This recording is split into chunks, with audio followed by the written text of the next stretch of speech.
पुरानी news anchor ने एक कार्ट में सांप मछली का सिर काट लिया, लेकिन अनजाने में मछली बेचने वाले को गुस्सा दिला दिया। अरे पागलपन है क्या। महिला ने ये सुनकर अपना दायां हाथ तेजी से एक तेज रहस्यमयी हथियार में बदल लिया। पलक झपकते ही मछली बेचने वाले की गर्दन काट दी, जिससे वो फिर कभी सुंदर हिंदी नहीं बोल पाया। ये देखकर आसपास के लोग डरकर इधर उधर भागने लगे, लेकिन महिला का चेहरा बिल्कुल शांत रहा। वो हाथ में सांप मछली चबाती रही। कुछ न डरने वाले ताकतवर लोग तुरंत इकट्ठा होकर मछली बेचने वाले के लिए इंसाफ मांगने आए, लेकिन महिला जरा भी घबराई नहीं। अपनी जादुई शक्ति जमा करने लगी। सभी छोटे मोटे लोगों को हराने के बाद महिला ने अपनी नजर एक कूड़ा बीनने वाली बूढ़ी औरत पर डाली, लेकिन अजीब बात ये कि उसने उसे नुकसान नहीं पहुंचाया, बल्कि अपना हाथ धीरे से उसके कंधे की ओर बढ़ाया। अगला दृश्य और भी रहस्यमयी था। महिला अचानक ऐसी गिरी जैसे उसकी सारी ताकत चूस ली गई हो। कूड़ा बीनने वाली बूढ़ी औरत तुरंत तरोताजा हो गई। उसकी आंखों में सुनहरी चमक दिखी। फिर वो शॉपिंग सेंटर में घुसी। रास्ते में गुजरने वालों को अजीब नजरों से देख रही थी, जैसे सही मेजबान की तलाश में हो। तभी एक सुनहरे बालों वाली नीली आंखों की छोटी लड़की वहाँ से गुजरी। बूढ़ी औरत बिना देर किए उसके पीछे वॉशरूम में चली गई। जब छोटी लड़की दोबारा बाहर आई तो उसकी चंचलता गायब थी। उसकी आंखें गहरी और खाली हो गई थी। वो सीधे लाइफ फाउंडेशन में घुसी। छोटी लड़की की पहचान को छिपावट के रूप में इस्तेमाल करते हुए पलक झपकते ड्रेक के शरीर में समा गई। फिर उसने ड्रेक को नियंत्रित कर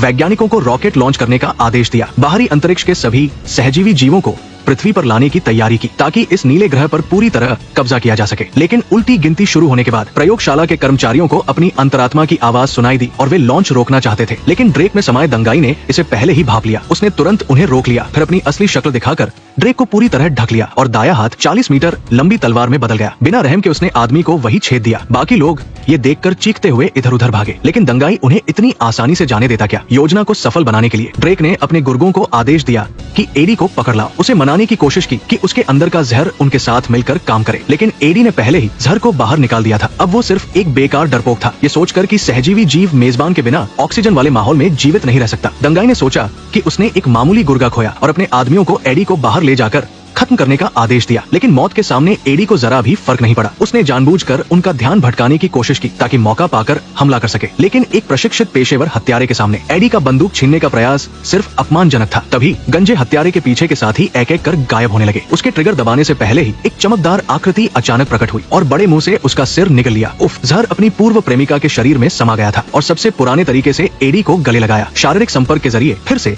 उसके शरीर में प्रवेश कर गया। उसने एडी को बताया, ड्रेक को नियंत्रित करने वाला सहजीवी जीव का नाम दंगाई है। वो पृथ्वी पर आए उनकी टीम का नेता है और हर तरह के हथियारों में माहिर है। बेहद ताकतवर। पूर्व प्रेमिका की सुरक्षा के लिए उन्हें एक दूसरे को छोड़कर जल्दी से दंगाई को रोकना होगा, वरना लाखों सहजीवी जीव पृथ्वी पर उतर आएंगे और इंसानों को पूरी तरह जीत लेंगे। तब एडी को समझ आया कि जहर ने क्यों उसकी मदद करने का फैसला किया। दरअसल सहजीवी जीवों के ग्रह पर जहर और एडी दोनों ही असली हारे हुए थे, लेकिन जब से वो एडी के शरीर में आया उसने ताकतवर होने का स्वाद चखा। इस अनुभव को अकेले जीने के लिए जहर ने एडी के साथ मिलकर दंगाई को रोकने का फैसला किया, ताकि वो रॉकेट से संदेश वापस न ले जा सके। लेकिन जब उसने उस विशालकाय प्राणी को उसकी असली शक्ल में देखा, एडी का दिल एक पल के लिए थम गया। उसने तुरंत जहर से पूछा कि उनकी जीत की कितनी संभावना है। हालांकि उसे पता था कि वो उसका मुकाबला नहीं कर सकता, लेकिन पृथ्वी को बचाने के लिए वे बिना पीछे हटे आगे बढ़ गए। दंगाई ने देखा कि जहर ने अपने समूह को धोखा दिया, तो उसने और नरमी नहीं दिखाई। उसका बायां हाथ एक विशाल गदा में बदल गया। वो पूरी ताकत से कूदा और जोर से मारा। जब जहर अभी स्थिर भी नहीं हुआ था, उसने तुरंत मौत का हंसिया लहराया ताकि उसका सिर काट दे। रॉकेट उड़ान की उल्टी गिनती में सिर्फ 3 मिनट बचे थे। दंगाई ने जरा भी कोताही नहीं बरती। बड़ी तलवार निकालकर लगातार भारी प्रहार किए। संकट के समय जहर ने अपनी रणनीति बदली और अपनी टेंटाकल से दंगाई को जमीन पर पटक दिया। फिर तुरंत एक किक मारकर दूरी बना ली, लेकिन फिर भी दंगाई जैसे हथियार विशेषज्ञ के सामने जहर का हमला बेहद कमजोर लग रहा था। वो तेज धार वाले हथियारों से पहले बार बार पीछे हट रहा था, पूरी ताकत से अपनी स्थिति संभाल रहा था। दंगाई ने देखा तो तुरंत जंगली टक्कर मारी। जहर को पूरी तरह कुचलने की कोशिश की, लेकिन जहर ने मौका पकड़कर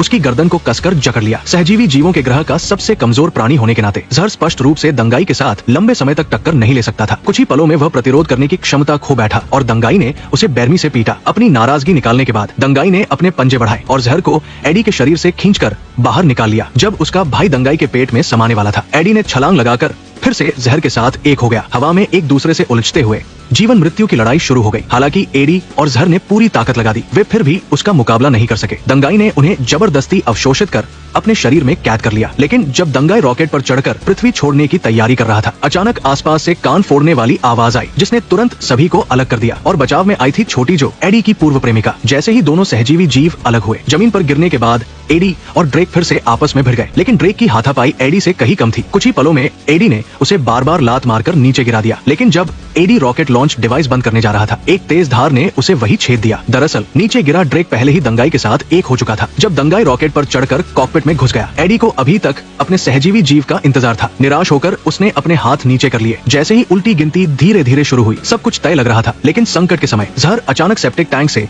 धीरे धीरे बाहर निकला और तुरंत एडी के शरीर में समा गया। उसे मौत के मुंह से वापस खींच लिया। इस समय दोनों का गुस्सा चरम पर था। दंगाई द्वारा शरीर में छोड़े गए हथियार को निकालकर जोर से चीखे। रॉकेट के उड़ान भरते ही वे उसकी ओर दौड़े। जहर ने तेज धार वाला हथियार लेकर फ्यूल टैंक की ओर उड़ान भरी और जोर से घुसेड़ दिया। एरोस्पेस गैसोलीन ने आग के संपर्क में आते ही जोरदार विस्फोट किया। कॉकपिट में मौजूद दंगाई और ड्रेक को तुरंत राख में बदल दिया। संकट टलने के बाद एडी ने अपनी पूर्व प्रेमिका से मिलकर दोबारा साथ आने की बात की, लेकिन उसे दोबारा साथ आने का कोई इरादा नहीं था। मजबूरी में उसे जहर के साथ हमेशा के लिए साथ रहना पड़ा। जहर के साथ 3 नियम बनाकर एडी ने पत्रकार की भूमिका फिर से शुरू की और एक खतरनाक हत्यारे का साक्षात्कार लेने गया। लेकिन उसने अनजाने में उसकी उंगली काट ली और मुंह पर बचा ये खून का कतरा अनजाने में एक ऐसे प्राणी को जन्म दे गया जिससे जहर भी डरने लगा।